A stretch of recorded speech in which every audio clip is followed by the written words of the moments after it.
morning, so we may see a big accumulation of people shortly. It's 7:30 now, and we do broadcast these.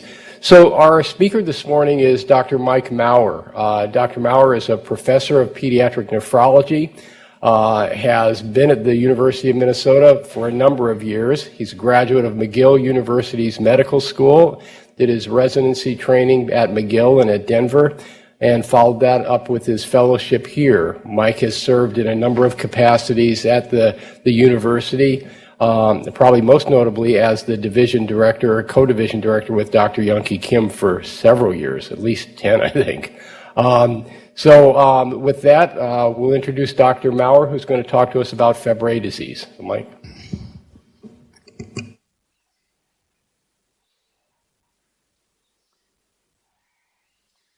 Thank you, Joe. Yes, I have been here for a while. My fellowship began in 1969, before some of you were born, or most of you were born. I've been here ever since. And I'm incredibly grateful for the career opportunity that I had here. I'll be talking to you about disease. It's a rare disease, but not rare at the University of Minnesota, which is one of the major centers in the world for the care of patients with lysosomal storage diseases in general and Fabry disease specifically. And there are well over 40 patients that are cared for by Chet Whitley and his team in genetics, and so the likelihood of you encountering a patient with this disease at this institution is not unlikely. Here are my disclosures. As you read them, I would just mention that in terms of research opportunities, increasingly with funding at NIH being as tight and competitive as it is, that working in your research, especially in clinical research in combination with industry, and our work in Fabry disease is funded both by industry and NIH, is, I think, a useful strategy. I'll be talking today about the history of Fabry disease, about its clinical manifestations, something about the natural history of kidney disease in Fabry patients. I'll focus on the glomerular podocyte as an important cell in this disease. I'll talk about treatment early versus late, and some strategies of treatment. And I'll talk a little bit about mosaicism in females, since this is an X-linked disorder. So this disease was first described in 1896 by Anderson, and he noticed in a person with albuminuria a peculiar skin rash he called angiokeratoma corporis diffusum, and that same year Fabry described a patient with a similar rash, and hence the name Anderson-Fabry disease, but it's been shortened recently. And then the story compresses. It was only in the 1950s that the lysosome was described as an intracellular compartment where macromolecular digestion and recycling occurs. And Christian de Duve, who made that discovery, ended up in 1974 with the Nobel Prize. And his student and partner, Henri Gérières, described the first lysosomal storage disease, and that was Pompe disease, and he recognized the enzyme defect of alpha-glucosidase in Pompe's. And then it was 1965 that Hashimoto noticed in tissues the peculiar zebra bodies that I'll show you, and they're mainly made up of global triacylceramide, and I'll call that GL3 during the talk. And then 2 years later, Dempsey suggested that this was a genetic disorder and that it was X-linked. And Roscoe Brady at NIH in 1965 discovered the enzyme alpha-galactosidase, or AGA. But the story really was interesting here at the University of Minnesota. Bob Desnick, he and I were fellows together, he and with genetics and me in nephrology. And early on as a faculty member here, he was the first person to treat Fabry disease in the world by infusing plasma and spleen-derived enzyme into patients. And in fact, the FDA approved product in 2003, which is Fabrazyme. It was essentially the discovery of Desnick, who moved on to Mount Sinai in New York. So now the clinical manifestations, angiokeratoma, corporis diffusum, those are dark, red, purple lesions. They don't blanch when you push on them. They're not there early in childhood, begin in adolescence or young adulthood. All males with the severe form of the disease will have them, and about 30% of females. And what the biopsies show are these dilated capillaries and thickening of the skin, dry, scaly skin, parakeratosis. And here you see more images of the rash. They're dark red spots. They increase in number with age. There's a single or in clusters. And you see them on the lower back, the buttocks, often, sometimes only around the umbilicus and then the side and the thighs. And these pictures came from a paper by Dominique Germain.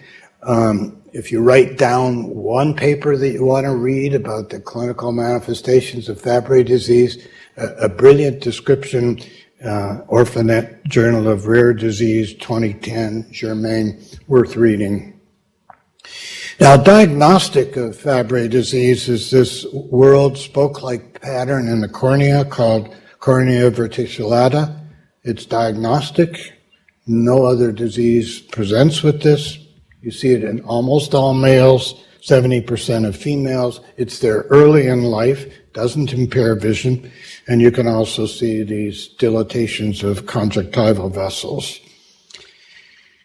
Now, the disease causes suffering, and a lot of the suffering has to do with the neurologic manifestations. There's small nerve fiber degeneration, root ganglia involvement, causing pain crises, particularly in the hands and feet with pain and burning, and sometimes triggered by exercise and therefore aversion to exercise. There's hypohidrosis. Some of the patients don't sweat at all, and therefore they have heat intolerance with exercise. That may be due to a small vessel vasculopathy and peripheral neuropathy. And there's decreased production of sweat and tears. In terms of the major organ involvements that can lead to death, strokes is important.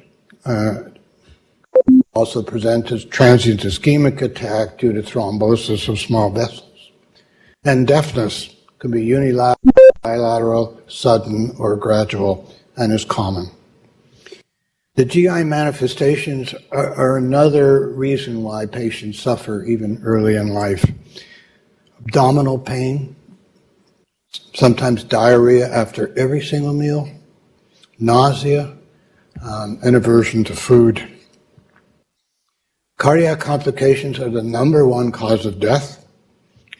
There's left ventricular hypertrophy, myocardial fibrosis, and in patients over 30 years of age is when you begin to see congestive heart failure, and death is often from arrhythmias. Now, LVH is the common manifestation in adults with males with serious disease, but in females they may not have large hearts, and they have to have MRIs for evidence of fibrosis. And the EKG abnormalities, there are multiple different arrhythmias. Many patients have defibrillators and have pacemakers for their problems. And they also have aortic root dilatation. They may require valvular replacement. There is a cardiac variant for Fabry disease in which the heart is primarily involved. In Taiwan, it's the number one way that the disease presents. There's usually residual enzyme activity, presents later in life, and in clinics that look after patients with heart failure and cardiomyopathy, 3% in one clinic were undiagnosed Fabry disease. And then there's the psychological implications of having an illness early in life, an illness which is often undiagnosed. So you don't play because you get pain crises, and you don't have friends. You don't eat because it causes you discomfort. You go to the pediatrician over and over. They haven't a clue as to what's going on, so they kind of blame it on you. And that's what we do when we can't figure things out. And so anxiety, depression, suicide.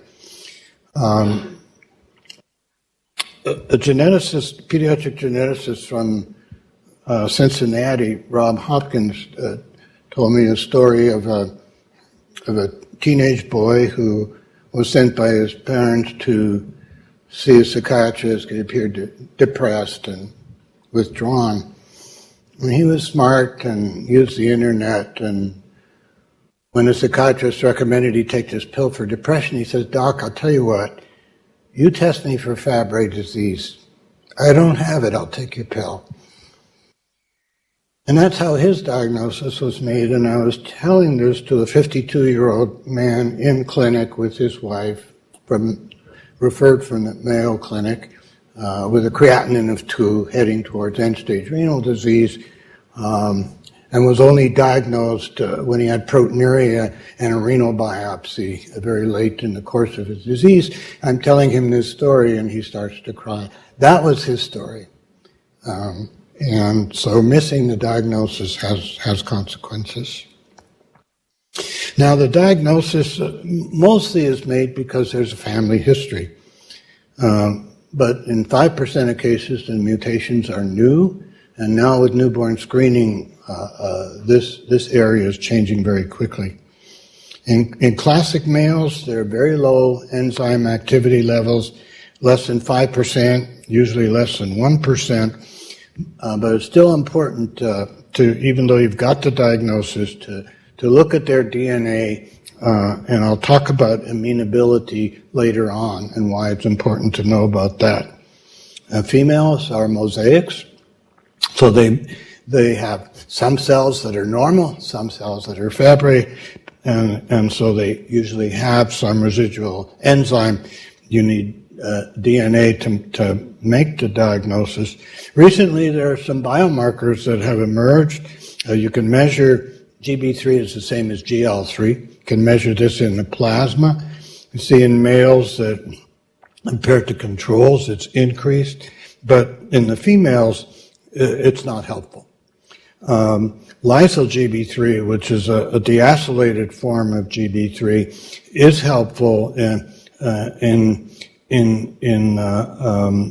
females, but important to do the DNA analysis. Lysyl GB3 may be helpful because if there are really low levels and females asymptomatic, you may feel more comfortable not treating that person. So there's some major disease phenotypes. I mentioned the classic males presents early in childhood. Severity of symptoms is moderate to severe in females. It may be mild or as severe as in males. It involves the systems that I've talked about.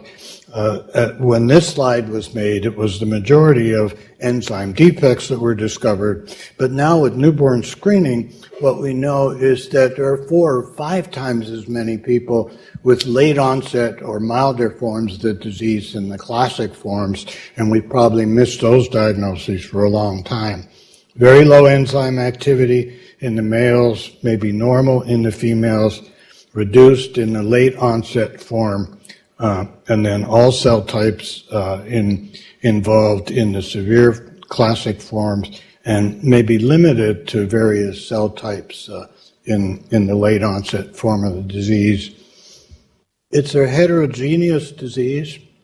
There's over 1,000 mutations that have been identified. Males with classic disease have a very high risk of serious consequences, and the genotype-phenotype correlations are imperfect. So here's a family.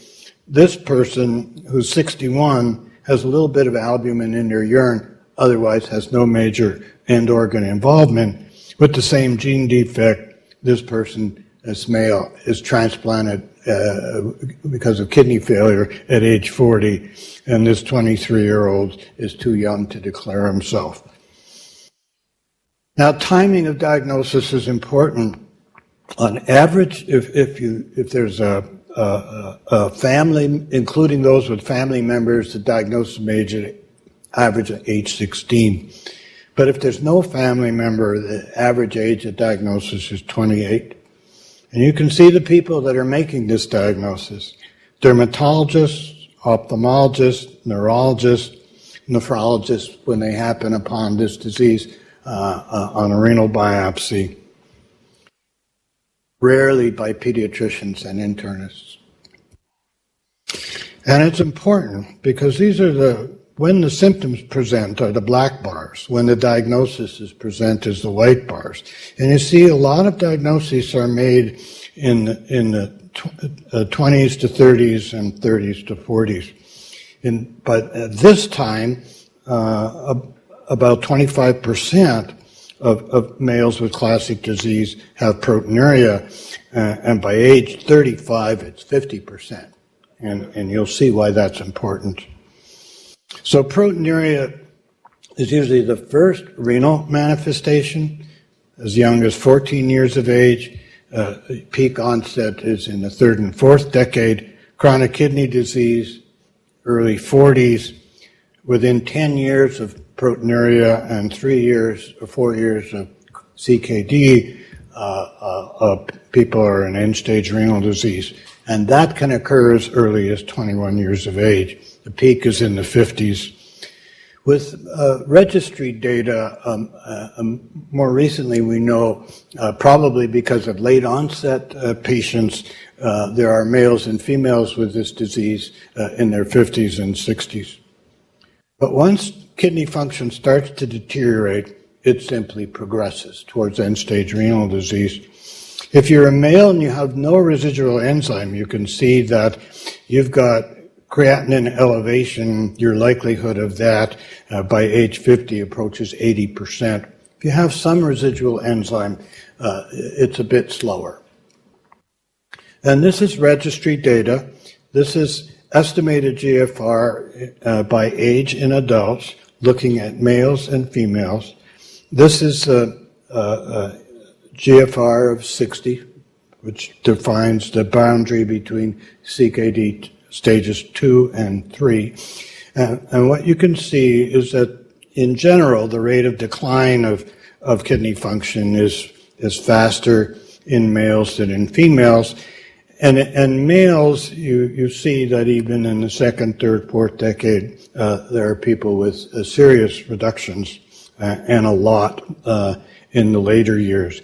Even in females, you're seeing some with serious chronic kidney disease in the first few decades of life, and obviously fewer as a proportion in females than males.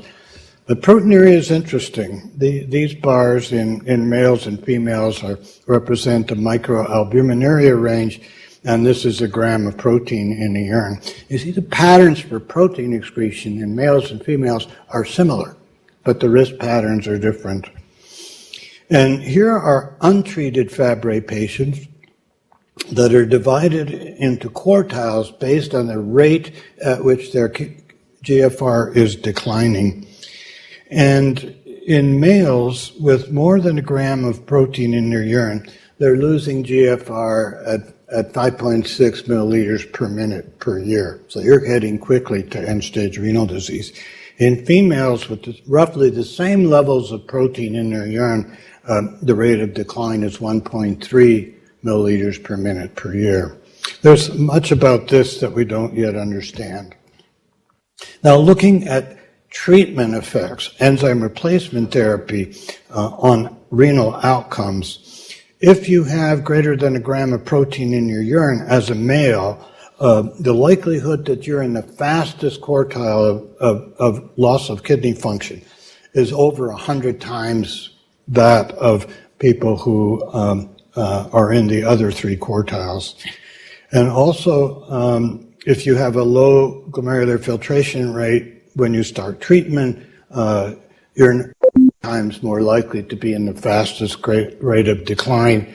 And if you start a treatment after age 24, you're 20 times more likely to be in the fastest rate of decline. In females with proteinuria, you're about 10 times more likely to be in the rapid rate for females, and if you're started on treatment after age 40, you're about 5 times more likely to be a rapid progressor. So it matters when you diagnose and start treatment. And people talk about females being at low risk. The risk is of serious consequences, stroke, heart failure, kidney failure is about 20%. If you think that's a low risk, then you consider Russian roulette to be low risk. This is higher risk than that game. In patients on enzyme replacement therapy, the low risk group didn't have a lot of proteinuria, didn't have a lot of scarring in their kidney biopsy, and you can see that they maintained their kidney function on average over the subsequent 10 years. The high-risk patients lost function despite enzyme replacement therapy at $200,000 a year. This is what it costs to treat this disease. Starting late is not a good strategy.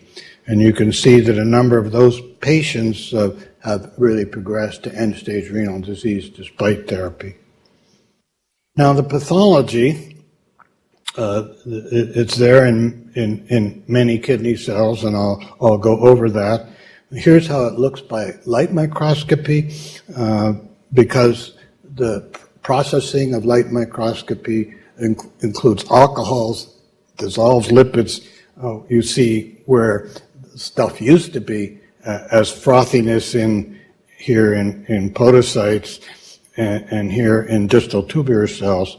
Notice that distal tubular cells do not have very much, and proximal tubular cells are frequently spared.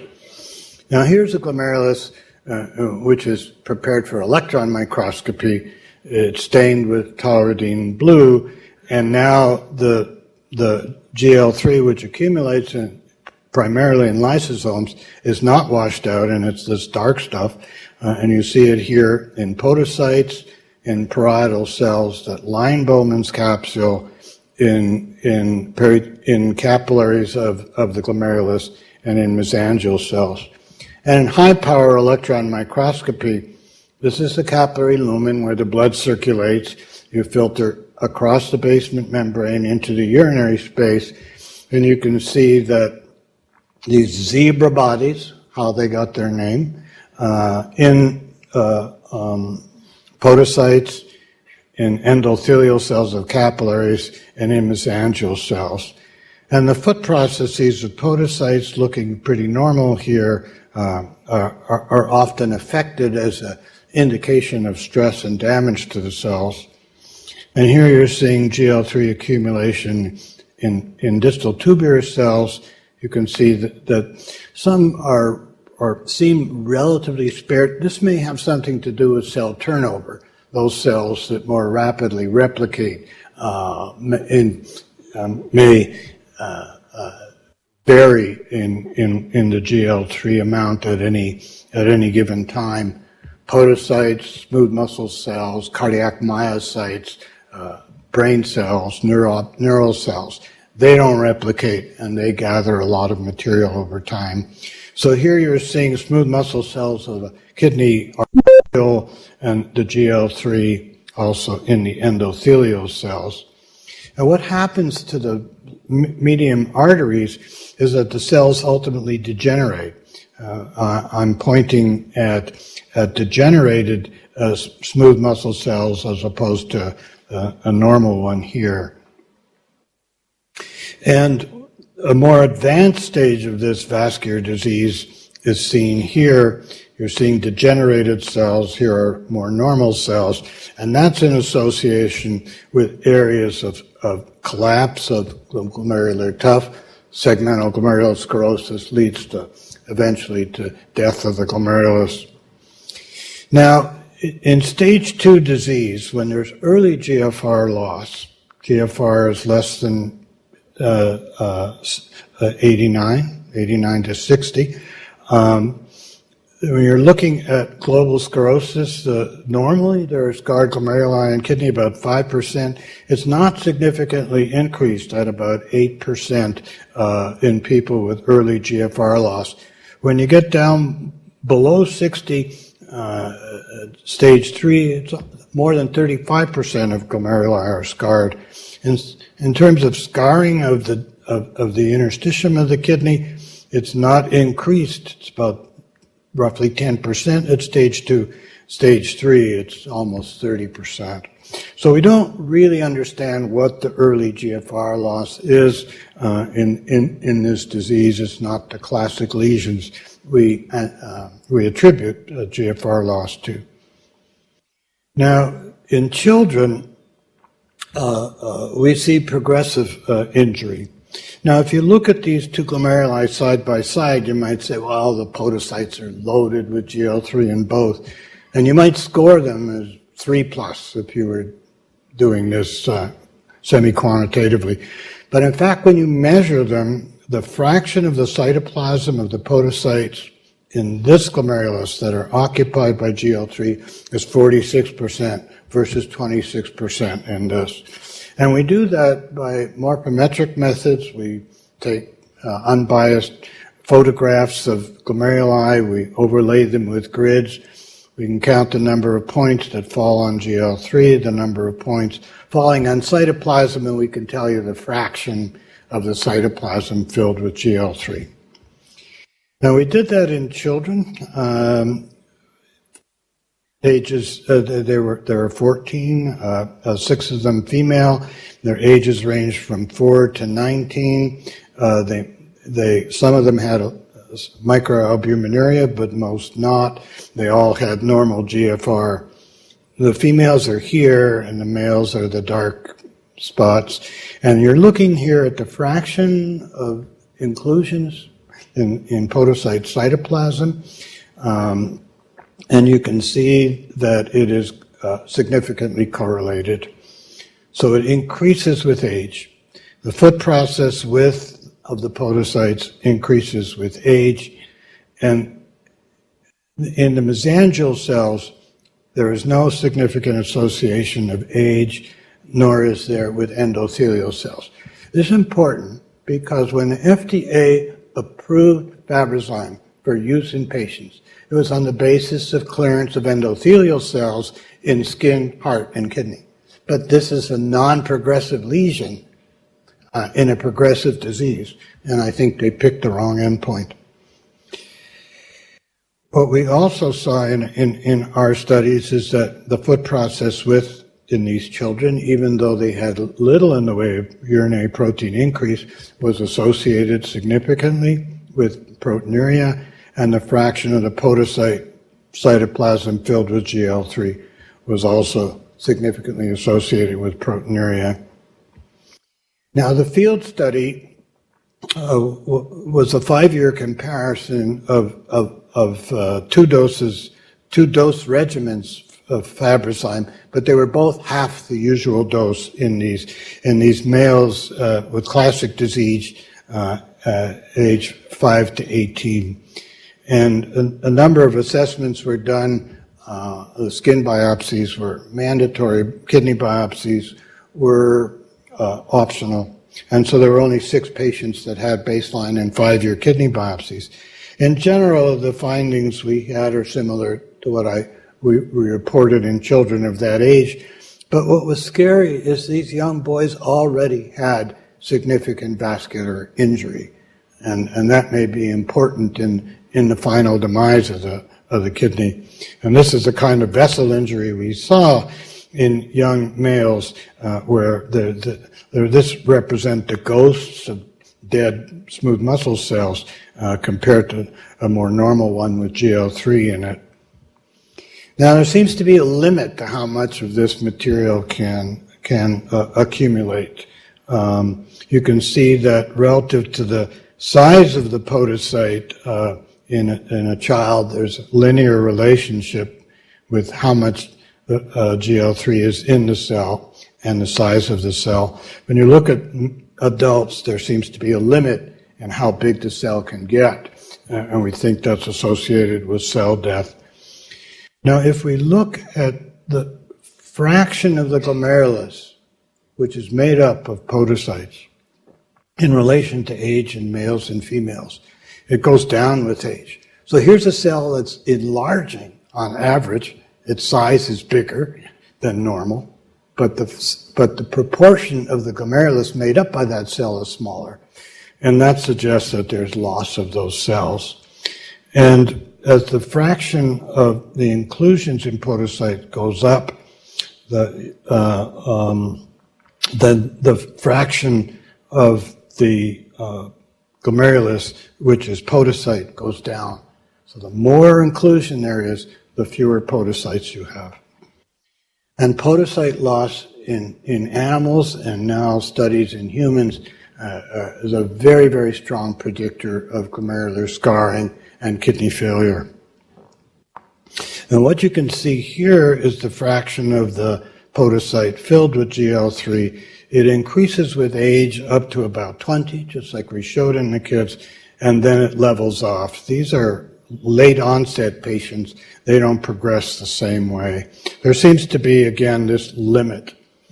Now here we're looking at numerical density, the number of podocytes for the volume of the glomerulus. And what you can see is that there are two slopes here. This seems like a rapid decline from normal and then a slower decline.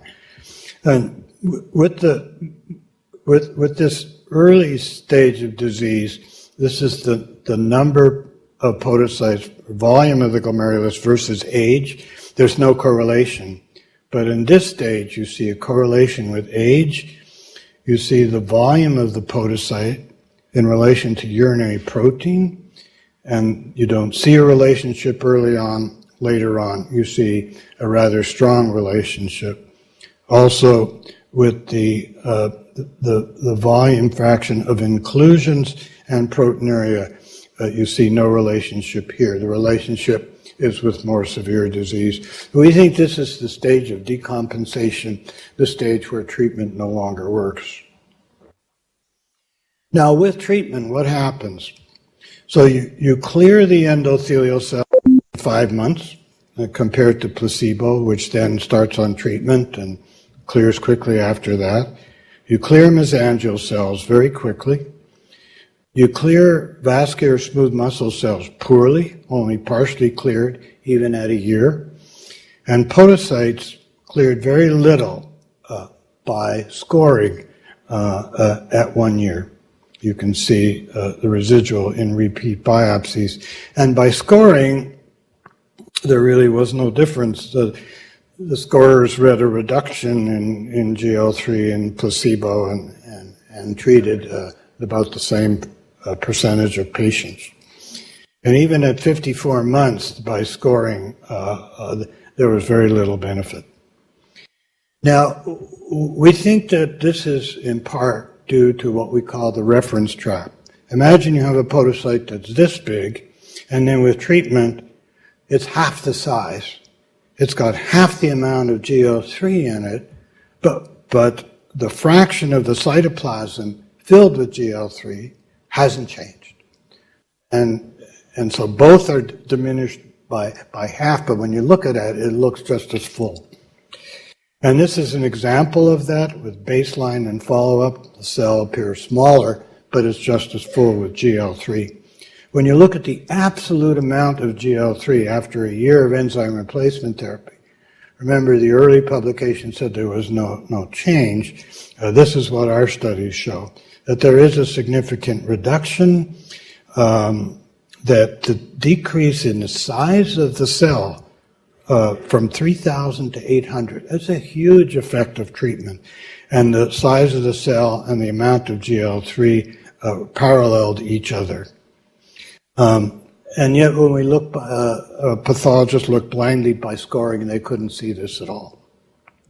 Now there's a new form of therapy which is approved for treatment in Europe and Canada. It's called migalastat. It's very interesting. There are enzyme defects where the enzyme is active, but it can't get to the lysosome. It doesn't know how to target itself to where it needs to do its work. And migalastat is called chaperone because it changes the configurative shape of the enzyme so it can traffic its way to the lysosome. And it requires a certain kind of enzyme defect for it to work. About 35-40% have this amenable enzyme defect where the chaperone works.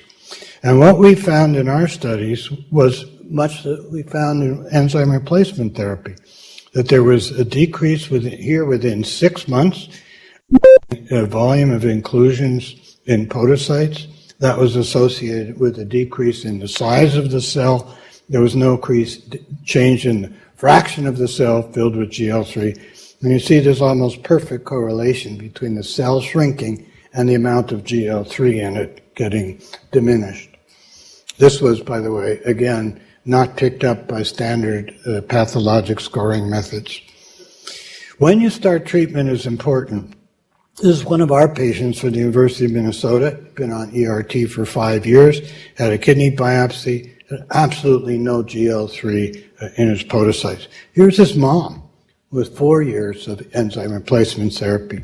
Despite being a female, milder disease, she still has residual podocyte GL3. Here's a patient from colleagues in Norway at baseline, podocytes filled with GL3, 5 years of therapy, none. This has only been described in children. So the complete clearance of vital cells happens with early therapy. What are the structural outcomes of lower versus higher dose?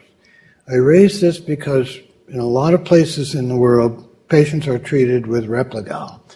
Replagal has been approved based on endothelial clearance at a dose of 1/5 of Fabrazyme. And here are patients from Norway, children, and this group was on higher dose therapy, and this group on lower dose therapy. And this is the reduction in GL3 scoring after 5 years of treatment, and you can see that a reduction from 0 only happened with the higher dose and not with the lower dose. Interestingly, even though, again, there wasn't much protein in the urine, the reduction from 0, this 4 is more reduction, that was seen only in the higher versus the lower dose. And in the field trial where we looked at the renal biopsies at baseline in 5 years, they were on half dose. 3 patients got better, but 4 actually got worse, something we've never seen with full dose enzyme replacement therapy. What was scary was that the patients that were getting worse, there was no indication from the renal function studies. Proteinuria was stable, GFR didn't change. The disease is progressing silently in spite of inadequate therapy. Now, there was a shortage of enzyme because of the enzyme is produced in huge cell culture operations. There was a viral infestation of the cell culture. World supplies plummeted and people were placed on half dose or switched to Replagal. And this is a study from Germany as to what happened to kidney function. So their worst patients, they kept on full dose Fabrazyme, and you see that their GFR was stable. In those switched to lower dose therapy, GFR fell progressively. And in those that were switched to lower dose and then again put on higher dose, they once again stabilized. So dose matters. I'm going to end by talking about mosaicism in females. And podocytes interdigitate one to the other, and these are colored so you can see the different identity of cell A and cell B. And what you see is that every other foot process belongs to the neighbor cell. And what we saw in females was very interesting. So the red stars are on Fabry podocytes, and the gold stars are on normal ones. And what you can see is that the affected cells appear to be in clusters, as do the unaffected cells. And this is very tedious kind of work. So we looked at only 4 females and 4 males. None had been treated, and we estimated the amount of GL3 in the profiles that we saw. And so we categorized only those cells that had nuclei, so we didn't count any of them twice. You know, we made them green if there was nothing, and then various shades of more and more GL3. And this is a male, and you can see that there was no green in any of the nucleated cells. In the female, you see there are clusters of green, and about half the cells here were negative. What is important is that in the females, the cells that were infected, the fraction of podocyte filled with GL3 was about 54%. It was virtually the same as in males. Now, I've told you about the reference trap. If those podocytes are smaller, they actually have less GL3 than the average podocyte in males. But it's worrisome that this is going on in females, as consistent with the neighbor cell not helping. Its enzyme is not weeping over to the affected cell. And females have circulating enzyme because a lot of their cells in the body are not Fabry cells, and they make this stuff, and that's not helping either. We haven't yet done the appropriate work because it's technically complicated. We've got a grant application in to do the work in females, and I'll report that to you in my next grant rounds. But what's interesting about the female is that if you look at the fraction of the podocytes that have no GL3 at all, that increases with age. And that goes along with our concept that podocytes that are affected with the Fabry genotype have a restricted lifespan. So that the affected cells are dying off and the fraction of unaffected cells are increasing with age in females. So I'll stop here for your questions. Thank you for your attention.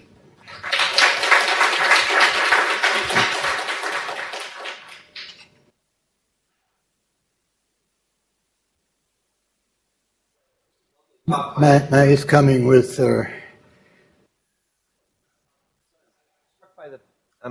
that was a lovely talk. I'm struck by the podocyte in the female, the mosaicism. It doesn't look random. It looks non-random, like there's an alternating pattern. I wondered if you could talk a little more about the embryology or developmental biology aspects of what's going on there, or is it just a sort of a random effect? That's a very good question. Geneticists were surprised, and embryologists were surprised. They thought that the cell decision about which X is inactivated occurs very early in embryogenesis. So you'd expect like a whole glomerulus or a patch of kidney. When Mendel Tuchman was here, he was interested in X-linked disorder of urea cycle enzyme in mice. And we studied the liver of his mice, and you can see these huge patches in liver, when you stain with the enzyme antibody that were positive and huge patches that were negative. So this was a bit of a surprise. They are in clusters, and when we see 3, 4, 5 cells in 2 dimensions, in 3 dimensions that cluster maybe 20, 30, 40 cells. But it was you're right to raise this question because it's not explained. It was a puzzlement to embryologists and geneticists who thought the pattern would be different.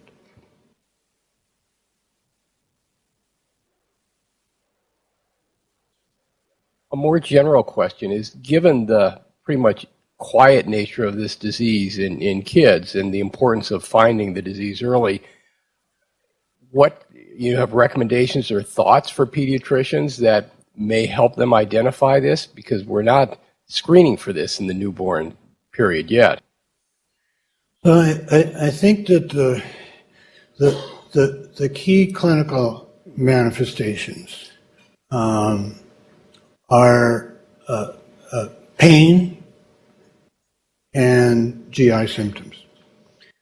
The pain is unusual. It's often stimulated by exercise or fever. It's severe. The pain crises are excruciating. They're primarily happening in the hands and feet, and a feeling of heat and discomfort. But when you examine the kid, you don't see anything. They're too young to have the classical skin findings. And the pain is intermittent. The GI symptoms tend to be more constant. So I think those are the 2 areas where kids are complaining of pain or don't exercise, where they do very poorly in hot weather and get fevers and listlessness early on because they don't sweat and they cannot have proper thermoregulation, and the GI symptoms, food aversion, diarrhea, abdominal discomfort. I think those are the key clinical symptoms, and then get into the family history. And sometimes family members have been undiagnosed, but asking about relatives that died early with heart failure, stroke, kidney failure. Those are some of the key questions to ask. But when you have the average age without a family history of diagnosis made in the late 20s, a lot of doctors have missed it over the years.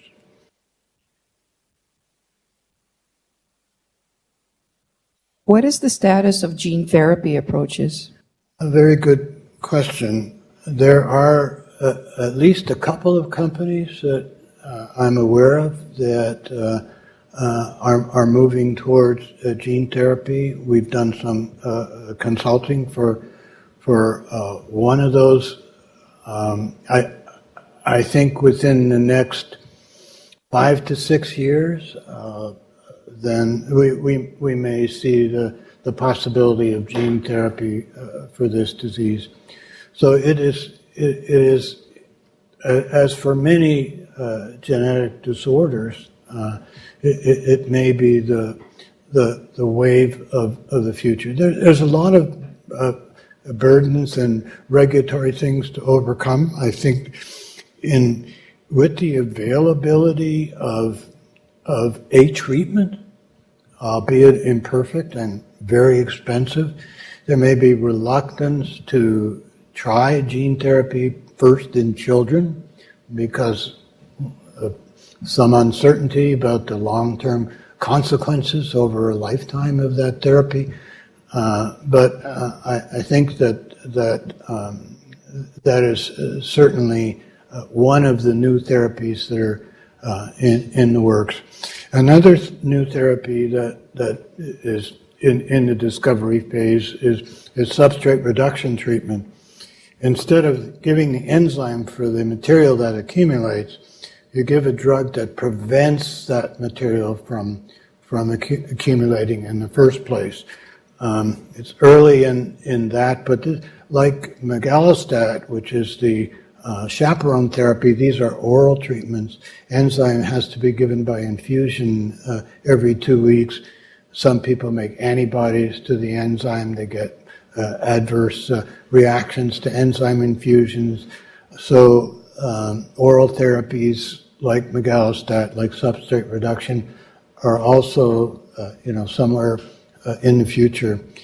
There are new enzyme forms. There's an Israeli company that's developed a plant-based enzyme that they say has a much longer half-life than the human cell-based enzyme that Genzyme produces. The rare disease field is changing dramatically. There's a lot more interest from venture capital, a lot more interest from major drug companies. Sanofi, which is a 100,000 person drug company, purchased Genzyme some years ago, which was a small 10,000 person drug company. So the big companies are getting interested, venture capital. So we're hoping that in genetic diseases, there's, in general, that a new day is coming.